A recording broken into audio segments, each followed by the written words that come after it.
Ang isinumpang manika. Sa isang tahimik na barangay sa Cebu, namumuhay ang magkakaibigang sina Lena, Dave, at Carlo. Ang kanilang buhay ay masaya at puno ng kulitan. Ngunit isang araw, dumating sa kanilang barangay ang isang lumang kaharian na puno ng misteryo. Isang maganda ngunit naiibang manika ang bumulaga sa kanilang lahat. Ito'y tinatawag ng mga lokal na, ang sinumpang manika. Isang hapon, habang naglalaro sila sa labas, napansin ni Lena ang manika na tila ba tumitingin sa kanilang direksyon. Hindi siya makapaniwala sa kakaibang presensya nito. Ngunit pinagtawanan lang siya ng kanyang mga kaibigan at sinabing, napakapangit naman ng manika na yan. Dahil sa curiosity, nagsimula silang magkaroon ng pag-iisip na parang ang manika ay may sariling buhay. Lalo na't sa gabi, maririnig nilang tila may malumanay na tinig mula rito. Ngunit iniisip lang nila na baka dahil sa hangin o iba pang kakaibang ingay sa paligid. Isang araw, habang naglalakad si Lena pauwi, napansin niyang ang manika ay biglang nawala. Napuno siya ng takot at kaba, ngunit iniisip niyang baka may nag-angkin lang nito o baka may naglaro sa kanilang tahanan. Kinabukasan, nagulat si Lena nang makitang bumalik ang manika sa kanyang tahanan, ngunit maya-maya lamang ay napansin niyang iba na ang hitsura nito. Parang mas marami ng galami, at tila ba mas mapanakot na ang mukha. Natakot si Lena, ngunit walang gustong maniwala sa kanyang kwento. Sa halip, inisip lang ng lahat na baka may imahe lamang si Lena. Subalit, nang dumating ang gabi, napansin ni Dave na nag-iba ang pagkakaayos ng manika. Hindi ito nanggaling sa kaharian na pinuntahan ng mga bata, at lalo na hindi ito ordinaryong manika. Simula noon, nagsimulang mangyari ang mga kakaibang pangyayari sa kanilang buhay. Unang-una, napansin ni Carlo na madalas siyang ginugulat ng malamig na hangin kahit walang bintana sa paligid. Sinubukan niyang itapon ang manika, ngunit palagi na lang itong bumabalik sa kanilang tahanan. Isang araw, habang naglalakad si Lena sa madilim na kagubatan, napansin niyang sumusunod sa kanya ang malamig na hangin. Kinilabutan siya nang biglang marinig ang tinig ng bata na tila ba nanggagaling sa loob ng kagubatan. "Huwag mo akong iiwan, Lena," ang malamig na boses ng bata. Tumakbo si Lena pabalik sa kanilang tahanan na puno ng takot. Sinabi niya sa kanyang mga kaibigan ang nangyari, ngunit sa kabila ng kanilang pangakakakilala sa isa't isa, hindi pa rin sila naniniwala sa kanya. Inisip lang ng lahat na baka ito'y isang mapanirang panaginip.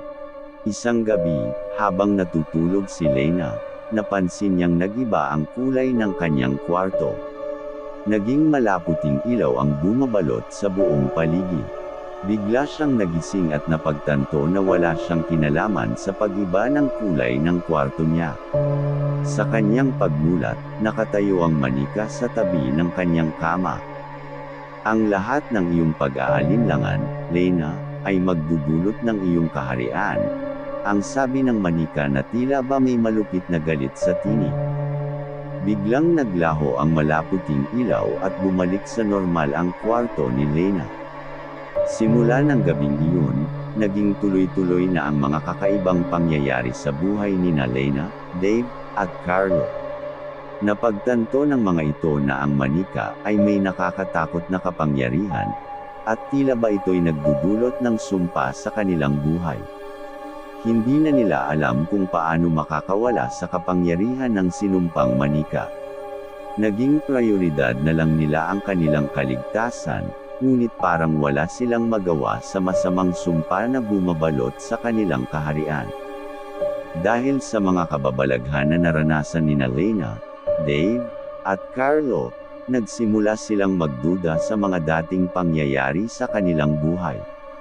Napagtanto nila na hindi ito isang simpleng manika, kundi isang nilalang na may masamang hangarin.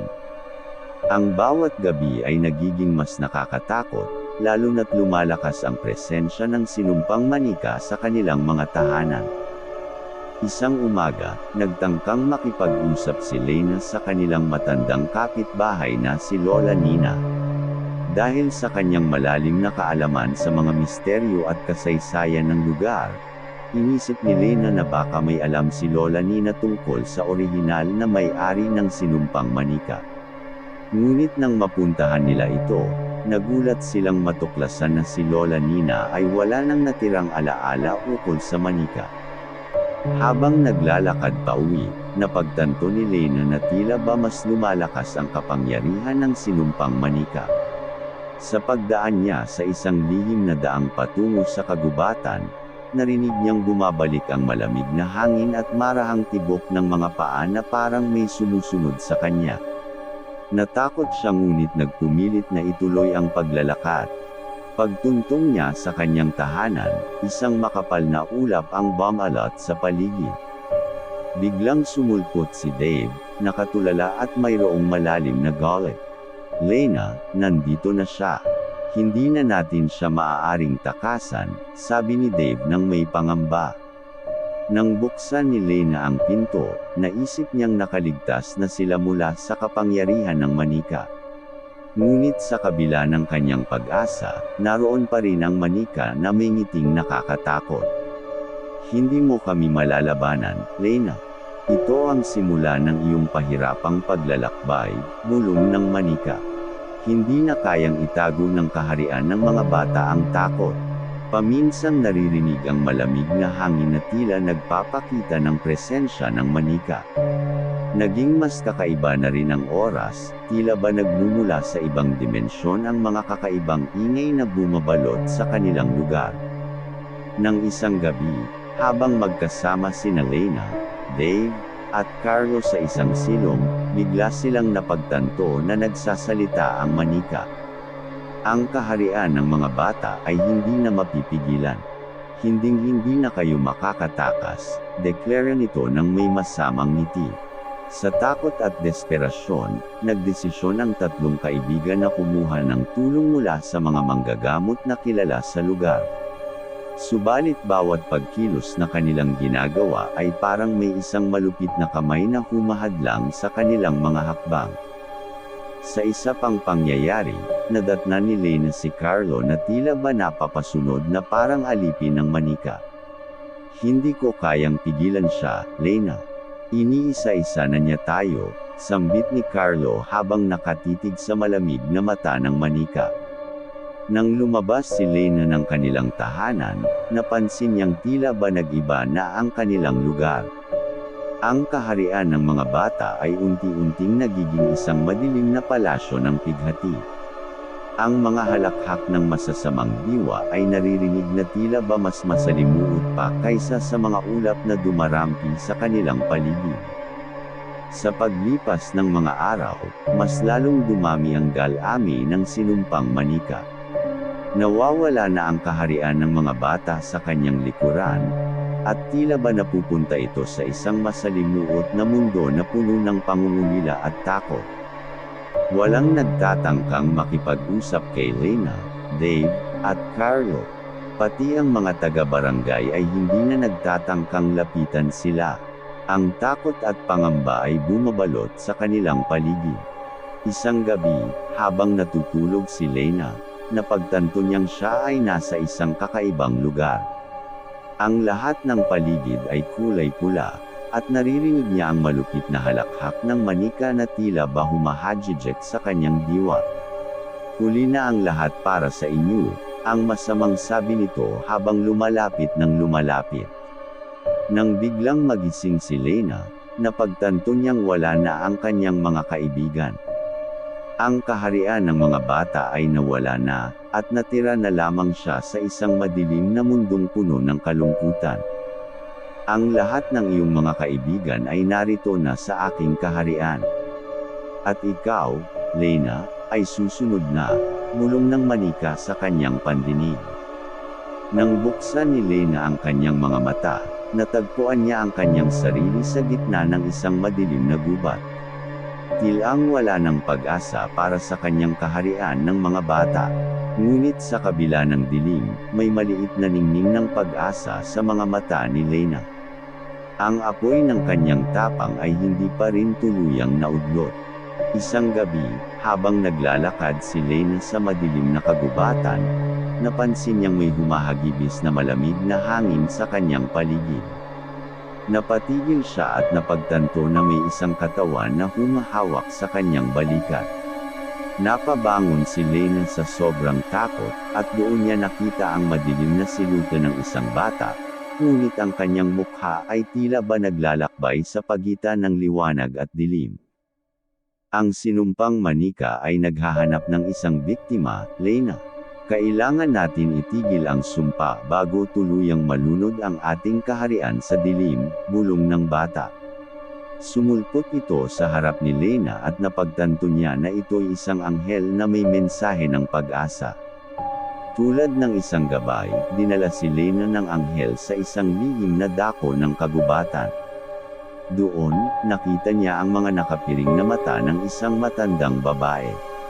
Si Lola Nina, ang nag-iisang natirang tagapagmana ng kasaysayan ng kanilang lugar. Inilahad ni Lola Nina na ang sinumpang manika ay dating pag-aari ng isang makapangyarihang bruha na nagtatago sa madilim na kagubatan. Sinumpa niya ang manika bago siya pumanaw, ngunit nagtagumpay ito na makuha muli ang kapangyarihan at bumalik sa kanilang kaharian. Sino mang tagapagmana ng sinumpang manika ay nahuhumaling sa kapangyarihan nito at nauudyukan ang dilim na taglay nito. Ang tanging paraan upang maputol ang sumpa ay ang ibalik ito sa kanyang orihinal na estado, paliwanag ni Lola Nina. Nang malaman ito ni Lena, nagdesisyon siyang harapin ang kanyang takot at sagipin ang kanyang mga kaibigan. Binuo niya ang isang plano kasama ang anghel at si Lola Nina upang muling itapon ang sumpa sa sinumpang manika.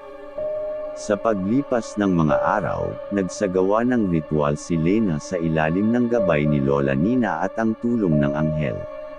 Subalit, sa kabila ng kanilang pagsisikap, hindi madali ang laban. Ang sinumpang manika ay nagtatagumpay na mangakit ng mga kaluluwa, at tila ba mas lalo pang lumalakas ang kanyang kapangyarihan.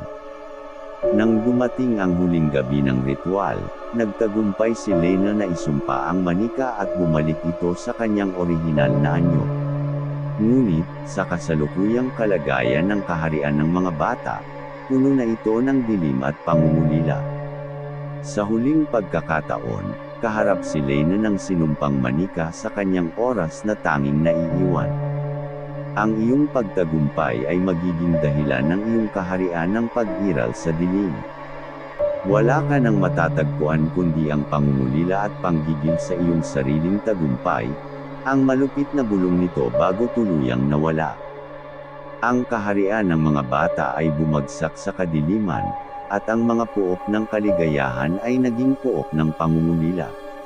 Si Lena, na may pusong nagluluksa, ay nagpasyang hanapin ang mga kaibigan na nawala sa kaharian. Sa kanyang paglalakbay, hindi niya alam na ang kapangyarihan ng sinumpang manika ay nagtagumpay na magtago sa kanyang sariling puso. Sa bawat hakbang ni Lena, nararamdaman niya ang malamig na hangin at marahang tibok ng mga paa na tila ba may sumusunod sa kanya. Subalit ang kanyang determinasyon ay mas matindi kaysa sa takot na nararamdaman.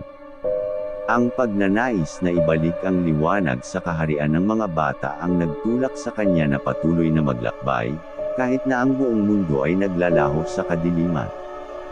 Habang naglalakbay si Lena sa gitna ng dilim, unti-unti niyang napagtanto ang kahalagahan ng pagbabalik ng liwanag sa kanilang kaharian.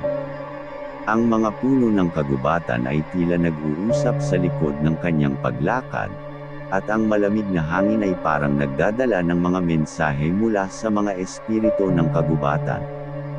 Sa kanyang paglalakbay, natagpuan ni Lena ang isang misteryosong ilog na tanging may kakaibang liwanag sa paligid. Tinuklas niya na ang ilog ay nagmumula sa puso ng kagubatan, at sa ilalim ng tubig ay maaaring matagpuan ang sagot sa kanilang problema. Dahil sa kanyang matinding determinasyon, sumubok si Lena na sumugod sa ilog. Sa kanyang paglangoy, nadiskubre niya ang kanyang sarili sa isang kakaibang lugar. Isang lugar kung saan nagtatagpo ang dalawang mundo, ang mundo ng dilim at ang mundo ng liwanag. Doon ay nakatagpo siya ng mga espiritu ng mga naunang nanirahan sa kaharian ng mga bata.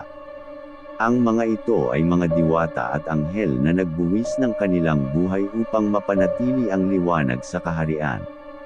Sa kanilang tulong, natutunan ni Lena ang pangalan ng sinumpang manika. Siya ay si Magdalena, isang makapangyarihang bruha na hindi natuwa sa kaligayahan ng mga bata. Nang mabalitaan ng mga espiritu ang pagbabalak ni Lena na iwaksi ang sumpa, nagbigay sila ng mga orasayon at ritual na maaaring gamitin upang mapagtagumpayan ang dilim. Ngunit sa bawat tagumpay ay may kapalit na magiging bahagi ng kanyang sarili. Nang bumalik si Lena sa kaharian, nadatnan niya ang lugar na mas lalong nababalot ng kadiliman. Ang mga tao ay nagiging mga kaluluwa na parang alipin ni Magdalena. Sa kanilang mga mata, nakita ni Lena ang kanyang mga kaibigan na tila ba inaakit na maging bahagi ng madilim na kapangyarihan. Sa kabila ng matindi niyang takot, nagpasya si Lena na gamitin ang mga orasayon at ritual na natutunan mula sa mga espiritu. Ngunit sa bawat hakbang niya, ang kanyang sarili ay unti-unting nagiging bahagi ng ilalim ng kanyang pagkatao. Nagtagumpay si Lena na iwaksi ang sumpa, ngunit sa kapalit ng kanyang sariling pagkakakilanlan. Ang kaharian ng mga bata ay bumalik sa liwanag, ngunit si Lena ay nawala sa kanilang alaala. Isa na siyang bahagi ng ilalim ng kanyang sariling puso. Ang mga espiritu ay nagbigay ng mensahe kay Lena bago siya tuluyang mawala. Ang lihim na pondo ng liwanag ay hindi natatagpuan sa labas, kundi nasa loob ng bawat pusong handang magbuwis para sa iba. Ang mga kaibigan ni Lena, na ngayon ay malaya mula sa sumpa, ay naguguluhan at malungkot sa biglaang pagkawala ni Lena. Sa kabila ng kasawian, napagtanto nila ang halaga ng pagmamahal at pag-aalay ng sarili para sa iba. Mula noon, nagkaroon ng bagong pag-asa ang kaharian ng mga bata. Ang mga espiritu ng mga nagbuwis ng buhay para sa liwanag ay nagpatuloy sa paggabay sa kanilang kaharian, at sa mga pagkilos na ito ay itinuturing nila si Lena bilang bayani. Ngunit sa ilalim ng kanilang kasaysayan, naghihintay ang lihim na pondo ng liwanag na kailangang alamin at pagtuunan ng pansin. Ang kaharian ng mga bata ay hindi lamang sa mga puok ng labas, kundi nasa bawat pusong handang magbuwis para sa kapwa. Sa paglipas ng mga araw, nagpatuloy ang kaharian ng mga bata sa pagpapabuti ng kanilang pamumuhay. Subalit, tila ba may isang anino na patuloy na bumabalot sa lugar. Ang mga taga-barangay ay nag-uulat ng kakaibang pangyayari, tulad ng mga naglalakad na multo at malamig na hangin na bumabalot sa kanilang mga tahanan. Isang gabi, habang naglalakad si Dave pauwi mula sa trabaho, napansin niyang tila mayroong naglalakad na kasabay niya sa dilim. Hindi niya makita ang mukha ng taong iyon, ngunit ang bawat hakbang ay tila nagdadala ng malamig na hangin at tila may malupit na kalungkutan sa paligid. Sinusundan siya ng anino, at sa kanyang pag-ikot, bigla itong nawawala.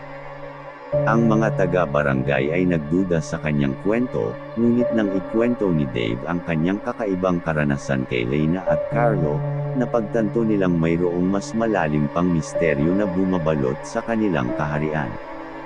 Si Lena, kahit na nawala sa alaala ng kanyang mga kaibigan, ay tila ba nararamdaman ang kaharian sa ilalim ng kanyang puso. Sa tuwing umuulan, maririnig ng mga tao ang malungkot na tinig ni Lena na tila ba nagmumula sa kalawakan. Isang araw, nagtangkang kumontak si Dave sa mga espiritu na dating tumulong kay Lena. Sinubukan niyang makipag-ugnayan sa kanilang kaharian sa ilalim ng ilog, ngunit ang mga espiritu ay hindi na niya natagpuan. Parang biglang nawala sa kanilang eksistensya, at tila ba isang malupit na takot ang pumutok sa kanilang puso. Nangyari ang hindi inaasahan. Isang gabi, habang ang buwan ay nagliliwanag, nagsimula ang mga kasaysayan ng kaharian na magbukas ang kanilang mga pinto para sa mga espiritu ng mga taong nagbuwis ng buhay para sa liwanag. Ang mga ito ay nagbalik, ngunit may bahid na lungkot sa kanilang mga mata. Dahil sa pagpapabuti ng kaharian ng mga bata, nawalan kami ng bisa at hindi na namin kayang magtagumpay laban sa sinumpang manika, sabi ng isang espiritu na tila ba nagdadala ng bigat sa kanyang puso. Sa mga pagsusuri, natuklasan ni Dave na ang oras ng kaharian ng mga bata ay may kaakibat na sumpa. Sa tuwing nagpapabuti sila ng kanilang lugar, mas lalong lumalakas ang kapangyarihan ng sinumpang manika.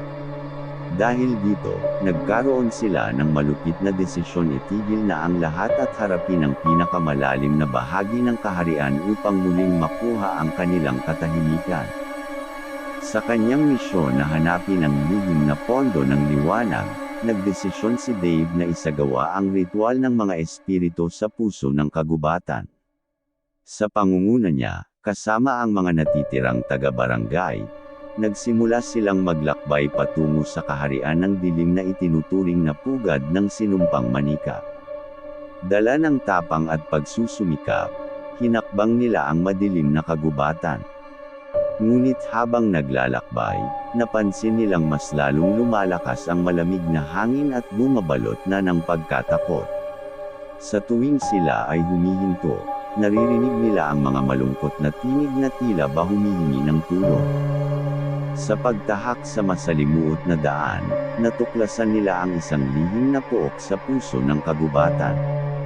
Isang lihim na pook kung saan nagtatagpo ang liwanag at dilim, kung saan nagaganap ang sagupaan ng mga espiritu at ang pag-ikot ng oras. Doon, kanilang natuklasan ang lihim na pondo ng liwanag. Subalit, bago pa man nila makuha ang lihim na iyon, bigla na lang sumiklab ang apoy sa kanilang paligid. Ang sinumpang manika ay nagpakita ng sarili sa harap nila, tila ba nagdadala ng galit at panggigil. Hindi kayo makakatakas sa aking kapangyarihan. Ang kaharian ng mga bata ay akin ng pahamak. Deklara nito. Sa harap ng matinding takot, nagdesisyon si Dave na itaya ang sarili upang mailigtas ang kanyang kaharian. Binigkas niya ang mga orasayon at ritual na itinuro sa kanya ng mga espiritu, ngunit sa kabila ng kanyang pagsusumikap, hindi siya kasing lakas ng mga naunang nagtagumpay sa ritual. Sa huli, habang nakikita ni Dave ang pag-aalay ng kanyang sarili para sa kapwa, biglang naglaho ang apoy at nagsimula ang pagkakaroon ng liwanag sa kaharian. Tilang napawi ang dilim at bumalik sa normal ang takbo ng oras. Ngunit, sa huli, hindi na si Dave ang bumalik mula sa pag-aalay ng sarili. Ang kanyang puso ay nagtagumpay na makamtan ng lihim na pondo ng liwanag, ngunit ito'y naging kanyang huling hakbang sa kaharian ng mga bata. Ang mga tao ay nagtagumpay sa pagsumpa kay Magdalena, ngunit ang kanyang masamang presensya ay naging bahagi na ng kanilang kaharian. Bagamat napawi ang dilim, ang pagnanasa ni Magdalena para sa kapangyarihan ay nanatili.